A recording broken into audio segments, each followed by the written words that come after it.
Hey, welcome everyone to Wizards Outlook. We got Cardell W. Jr. here. I'm Wilson Tarpage. Cardell, during pregame yesterday, you mentioned the defense, how important it would be. We saw the issues both teams had in this one. There's a reason one was a 10-win team coming in. There's a reason the other team was an 11-win team. The Kings opened this game with a 41-point first quarter, only to turn around and give up a 39-point second quarter to the Wizards. We saw Washington fight their way back into this game, but stop me if you've heard this before. They fought their way back in the game after falling down to one of those big 40-point quarters. And then in the third quarter, in the all pivotal third quarter, they fell behind again and then weren't able to climb up out of that hole. The Kings held them off. Washington couldn't erase a double digit lead for the second time that night, and they fell 128 to 115.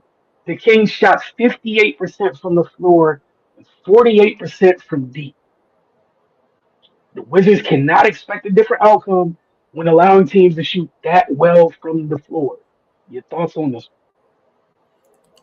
You're right, man. This is gonna be this was a battle of two of the league's worst defensive teams, and there's just gonna be a matter of who play more consistent defense, and that's why looking at if you just look at the raw eye test, watching them play coming in, and obviously who they have on the roster and who's at home, it was easy to see how this was going to be a tough test for the Wizards, a tough possible road win, man.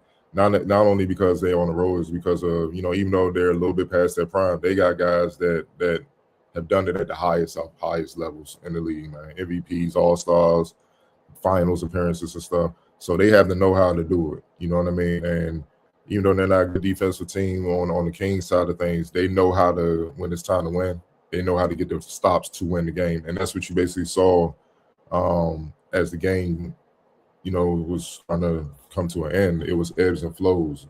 The Kings hit first. They out the gate. Then the Wizards hit them. And then it was back and forth. And then the Kings were able to hold them off.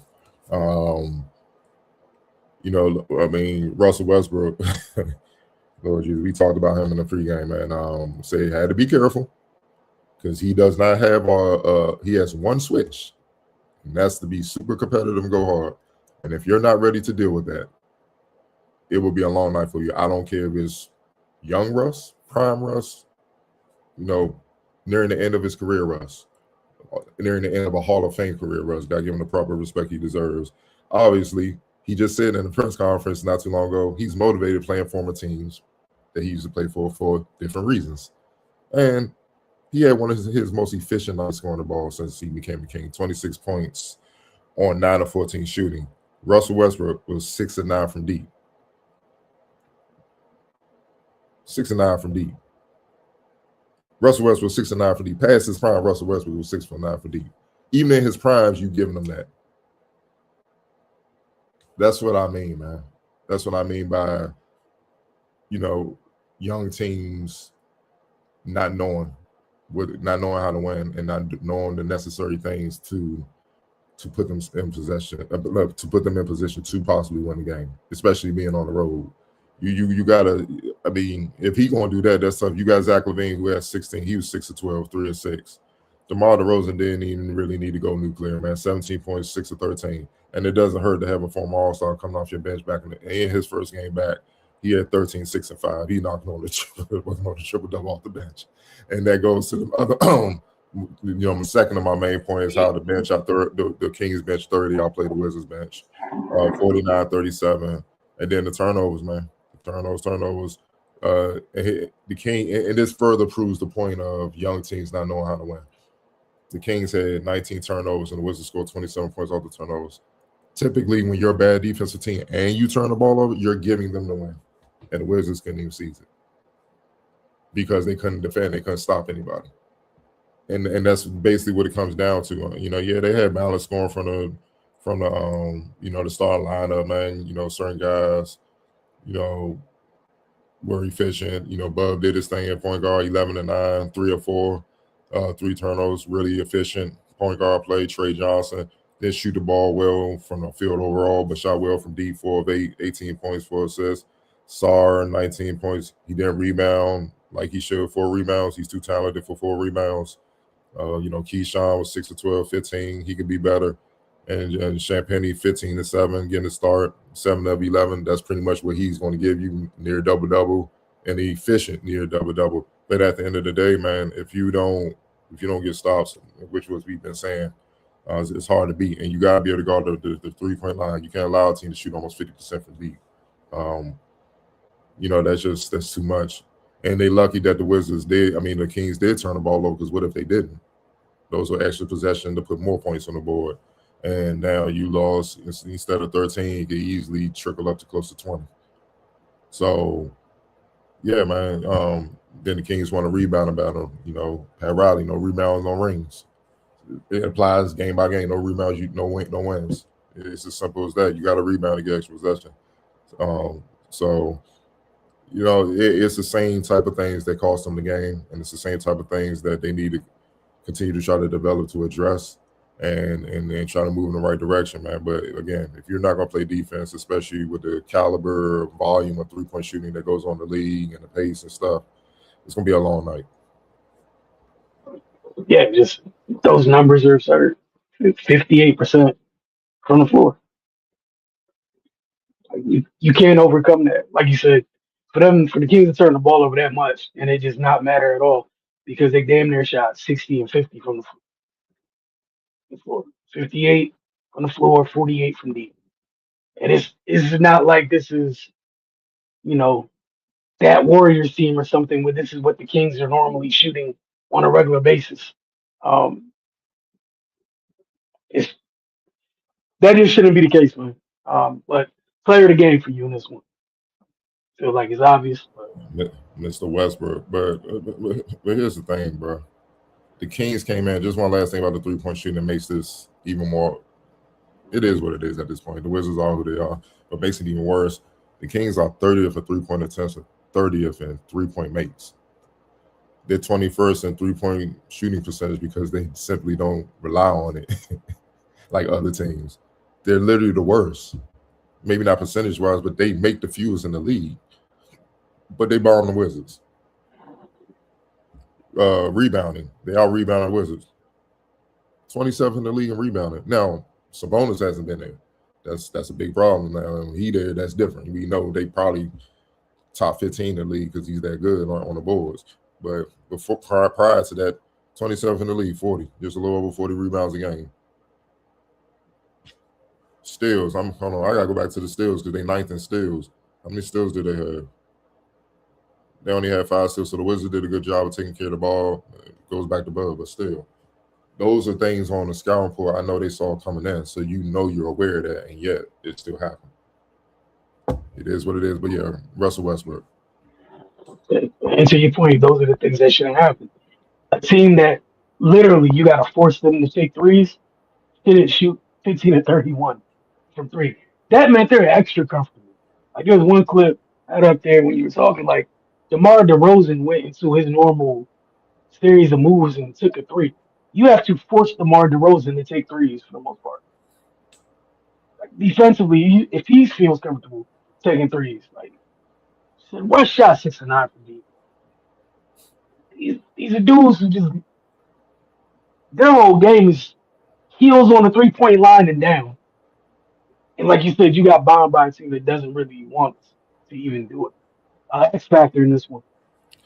Yeah, it's easy to go with, Schroeder or Sabonis, but I expect them to do what they do. You know what I mean? Even Sabonis playing in a limited role, probably obviously minutes restriction coming off the bench until he get his rhythm, then he's going to go right back into the, the starting lineup. But I want to shout out a youngin, Dylan Caldwell, who had 8 points and 9 rebounds in that game. I thought he was a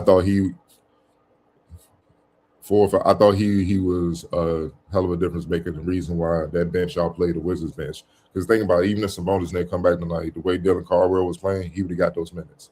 6'10" kid, you know what I mean? And a lot of people don't understand, like, that's a rookie out of Auburn. People may not remember him, in college and whatnot, because of, Rome and all those guys had the star, Ty Pettiford and all those guys. But he posted in there double in 18 minutes on 4 or 5 shooting.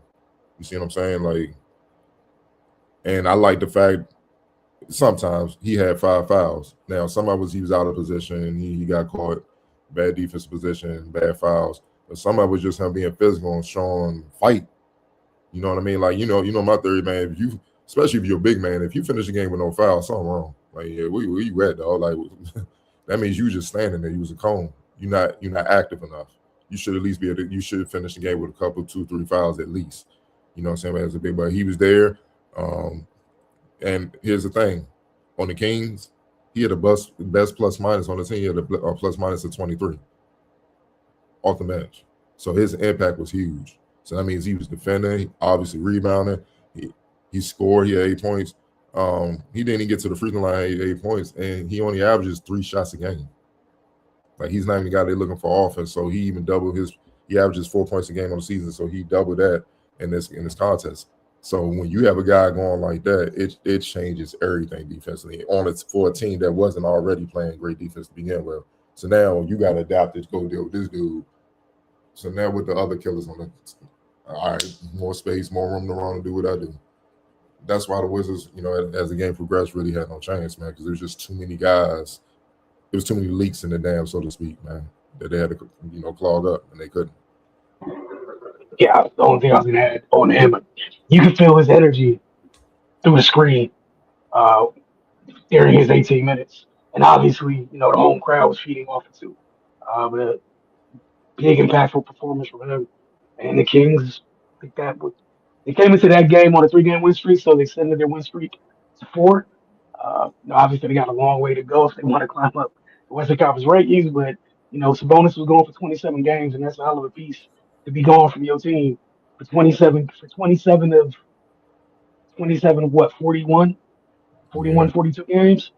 Like, you damn near lost, you know, one of your top line players for the first half of the season. I know he didn't miss 40, but he missed a hell of a chunk.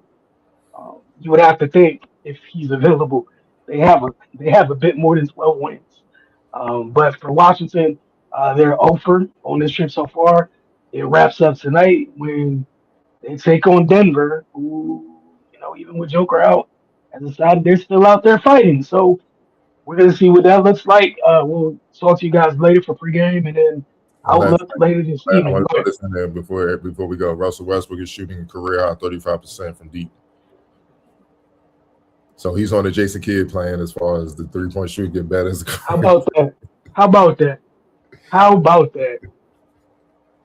Yeah. Like, they lose a little bit of athleticism, and all of a sudden the jumper comes into focus. Gotta love it. You got to focus on other things, the speed and all that. You know what?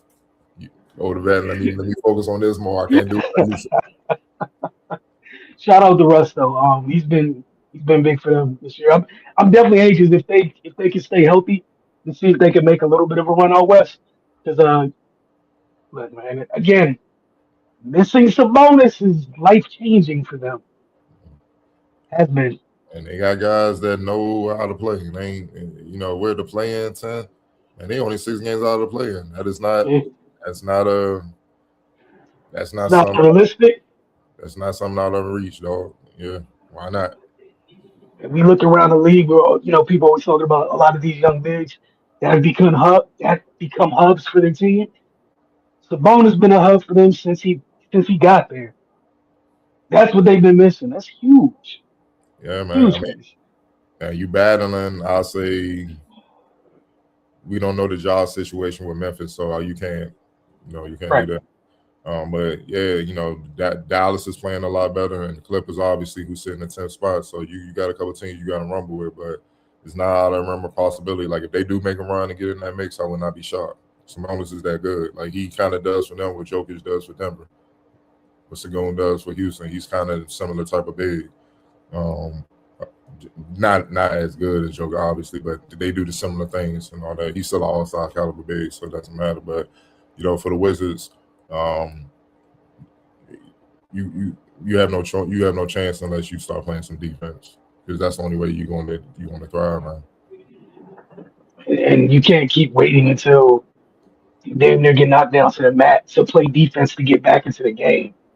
It's not sustainable to do that. At some point, you're going to run out of gas. Why not just, lead with the defense? But again, another discussion for another day. We'll check in with you guys later this evening.